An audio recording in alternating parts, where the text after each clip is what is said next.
Hello and welcome to my video log. Today in From Wizards to Wordsmiths, I'm talking about the emotional impact of AI, particularly LLMs, large language models, on software professionals, how it affects our sense of self, and how I think we can reframe our self-conceptions to help us absorb LLMs as a tool without it crushing the way that we see ourselves. So, for example, here's a video game I've been working on for the last 18 months.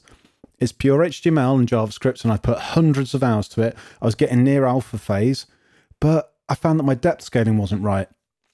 I'm not a 3D maths whiz, and I struggled through a bunch of tutorials, and I kind of gave up, and I asked ChatGPT to write me this algorithm, and it instantly gave me something that was far better than anything I'd come up with.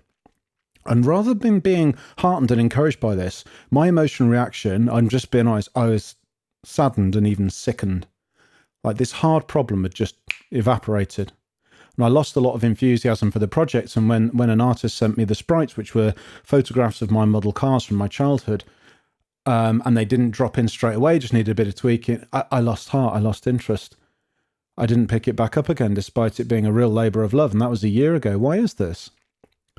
Well, this picture here is of the American folk hero John Henry, who competed against a new machine using his manual skills, and he defeated the machine, but he died from exhaustion afterwards.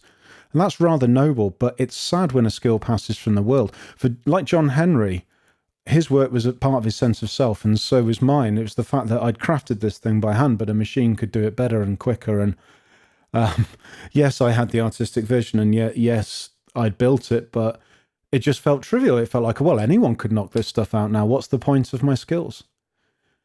Likewise, I think of myself as an engineer in the blood. There's not really much else I could be. I mean, I can't imagine myself in a profession that didn't revolve around data and logic and reasoning, and I've spent decades building skills that made me able to do things with computers that others sometimes found impressive. I've loved coding since I was 4 years old on my father's knee on our BBC Micro. That part of my life is now shrinking. I've been working predominantly in DevOps the last 15 years, and that involves writing a lot of code, and I enjoy it. I enjoy the art of it. So many of us have thought of ourselves a bit like wizards. The wizard's focused on the arcane, and what he does is mysterious and mystical and inaccessible. We have to get the incantation just right or we'll summon a demon. But don't mess with literal magic, it always ends badly. Anyway, when I was young and foolish, I thought I was a top boy simply because I could do stuff with computers that others couldn't.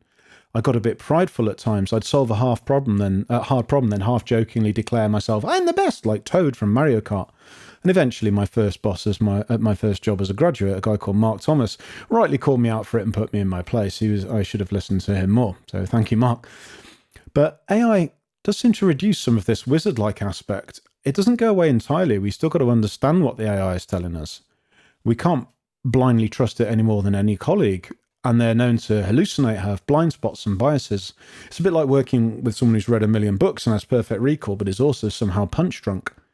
But the main point is that the mage-like aspects of our work as software professionals are becoming less prominent, but they're not entirely going away. But other qualities are going to have to be more pronounced. And I think the most important thing is to be able to organise our thoughts clearly, to be able to present clear, precise questions, not just to the AI, but to our colleagues. As such, I think we need to pivot from seeing ourselves, at least in part, as something like a wizard to something more like a wordsmith. I think we need to add that notion of being a wordsmith to our professional sense of self, and I'll try to explain why. I believe that to some degree wordsmithing is an engineering discipline. We must choose language carefully and surgically. Language shapes our thinking more than we may realise. Now, I'm not an expert in philosophy, but I think Michel Foucault was right on the money here, saying language represents thought as thought represents itself. Language represents thought as thought represents itself. Language and thought intrinsically connected. Thought is essentially linguistic. Where we lack language, we cannot truly reason. And Wittgenstein suggests that what we cannot describe in language, we cannot think and we cannot know meaningfully. My wife had a difficulty with this when she was church planting years before we met in Latvia. She told me that the Latvian language, it didn't have a word for grace, but they used the word mercy in that place, which there's a lot of crossover with mercy and grace, but mercy doesn't quite capture that flavour of unwarranted favour and just radical kindness that grace conveys. So that presented an obstacle, and we got on to thinking, well, you know, what do we miss as people who don't speak Greek or Hebrew that is in the original texts? So it seems like the language that we use is both shaped by our domain and in turn it shapes our societies. The language that we have shapes our societies. If we don't have language for something, like the Welsh haraith, it'd be very difficult to translate that into English. It means something like longing for home, but it's a bigger thing than that. As a Christian, I believe that creation was spoken into being and is sustained by the word of God. And believing that, I have to hold an extraordinarily high view of language. Language shapes culture and relationships, interactions, and even science, because how do we access science? We read it, we discuss it linguistically. So let's dig into how this can help us. Our thoughts come to us chaotically, well, mine do anyway, and we have to order them to operate in the world.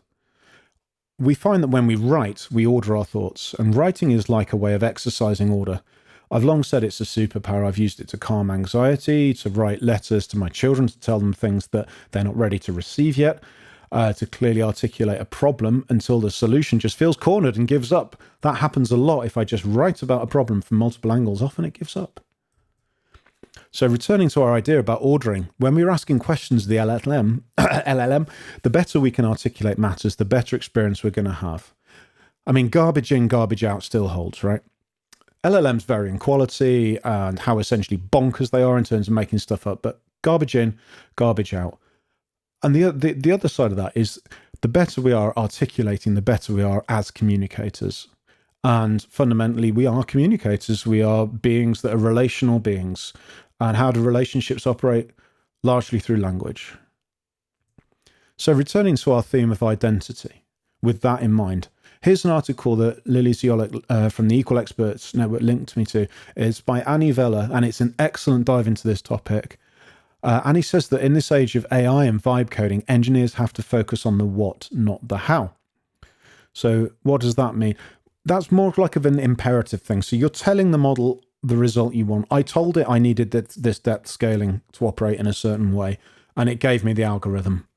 So I was kind of imperatively programming. I wasn't, declaratively programming rather than imperatively.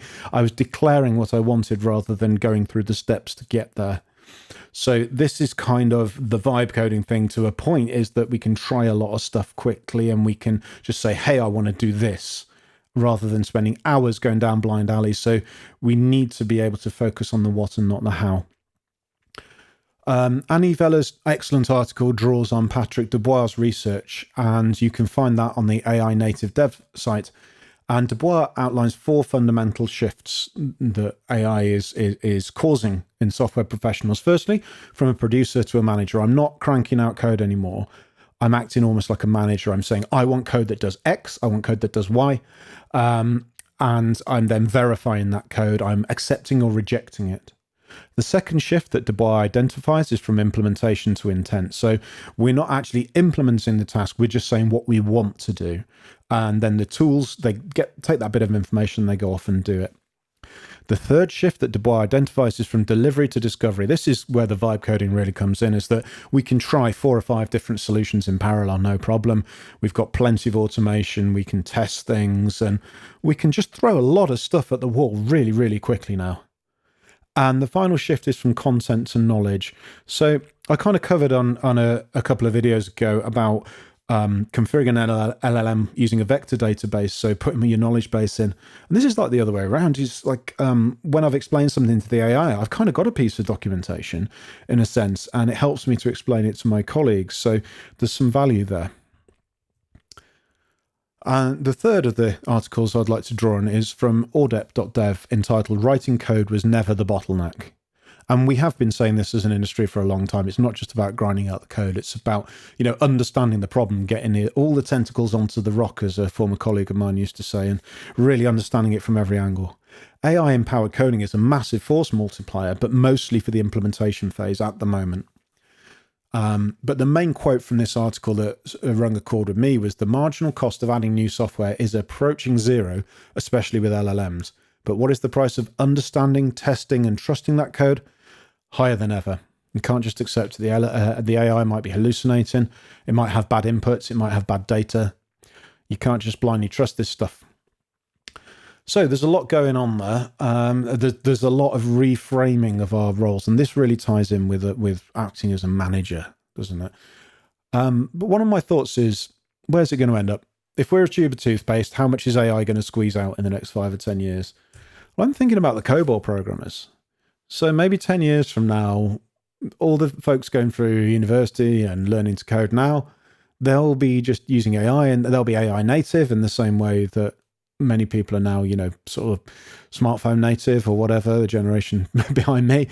And I think maybe if the younger generation start to blindly trust AI, you will need a few old warhorses like myself to come out and who actually understand code on a precognitive, instinctual level, if you like. You hear these stories about these 72-year-old COBOL programmers being coaxed out of retirement with fat stacks of paper to solve problems. And I wonder if at some point someone's going to, we need a bug fixed in a Flash 5 game from 2003. I mean, if you do, I'm your man. I loved Flash. I loved it. But anyway, let's finish by where we started, the self-conception.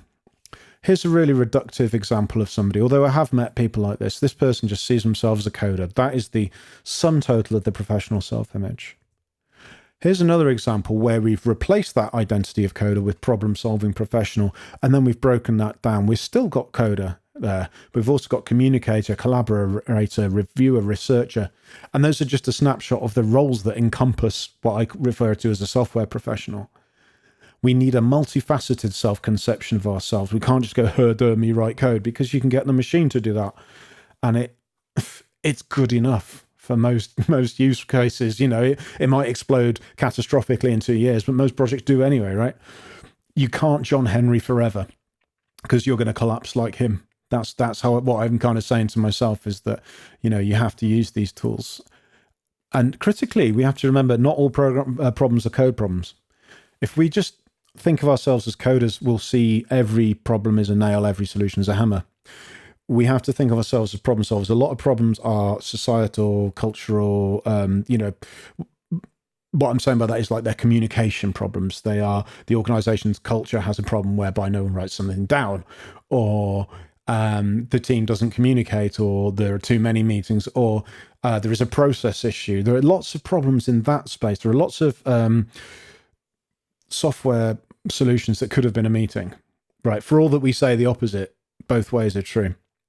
And what do you notice about all those kind of solutions? They're all in some way linguistic, wordsmithing, right? Making ourselves understood to one another. It's the hardest problem in human relating, I think. So think carefully about how you see yourself, is my advice to myself.